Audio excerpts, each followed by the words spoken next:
Class 10th गणित अध्याय 2 बहुपद का हम प्रश्नावली 2.1 करने वाले। क्या कह रहे हैं उसका पहला प्रश्न, किसी बहुपद p ऑफ x के लिए y equals to P of X का ग्राफ खींचिए। आकृति 2.10 में दिया है, प्रत्येक स्थिति में p ऑफ x के शून्यकों की संख्या ज्ञात कीजिए।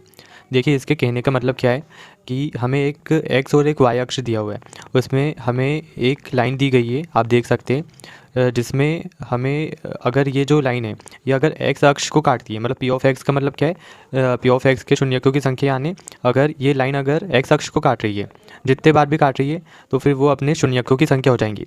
मान लीजिए अगर यहाँ पर हमें p ऑफ x की जगह पे p ऑफ y दिया होता तो हम किस अक्ष के शून्यकों की संख्या गिनते? वो हम y अक्ष के शून्यकों की संख्या गिनते। ओके, तो हम यहाँ पे देखते हैं पहला वाला क्या दिया गया है।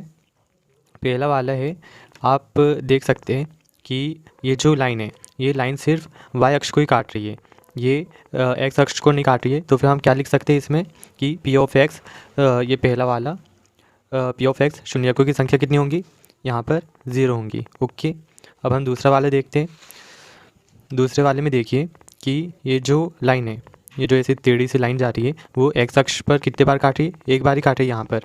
तो फिर हम यहाँ पर क्या लिख सकते हैं, p ऑफ x शून्यकों की संख्या यहाँ पर हम 1 लिख सकते हैं। ओके, बस इतना सही करना है, क्योंकि ये जो प्रश्नावली 2.1 है वो सिर्फ तर्क के आधार पे, इसमें से कोई भी क्वेश्चन आज तक के बोर्ड परीक्षा में नहीं पूछा गया है। अब हम तीसरा वाला देखते हैं। तीसरा वाला देखिए, ये जो लाइन है वो x अक्ष पर कितनी जगह काट रही है? देखिए, एक तो ये है, दूसरी ये है और तीसरी है। हमें y अक्ष से कोई लेना देना नहीं है, बस हमें x अक्ष का देखना है। तो फिर हमने देख लिया 3 जगह पे काट रही है। ओके, तो फिर अब हम तीसरे प्रश्न का लिख लेते कि 3 शून्यकों की कितनी संख्या होंगी? शून्यकों की संख्या होगी 3। अब हम चौथा वाला देखते हैं। देखिए, यहाँ पर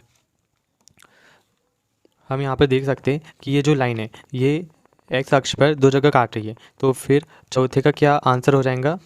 चौथे का हो जाएगा p ऑफ x शून्यकों की संख्या कितनी? 2। ओके, अब हम पांचवा वाला देखते हैं।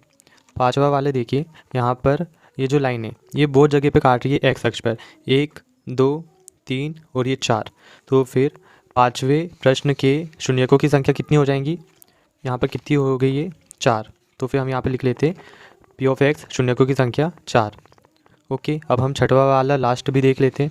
इसमें देखिए, ये जो x अक्ष पे ये जो लाइन है वो 1 2 और ये 3 जगह काट रही है। आपको यहाँ पर लग रहा होगा कि यहाँ पर तो काट नहीं रही है, ये सेकंड टाइम तो ये टच हो रही है। तो फिर हम टच को भी काट नहीं मानेंगे। आप को ज़्यादा कंफ्यूज होने की ज़रूरत नहीं है, बस आप देखिए आपको क्या दिख रहा है, 1 2 और 3 जगह काट रही है, मतलब x अक्ष पर शून्यकों की संख्या कितनी हो गई? यहाँ पर हो गई है 3। ओके, तो फिर हम यहाँ पर लिख लेते 3।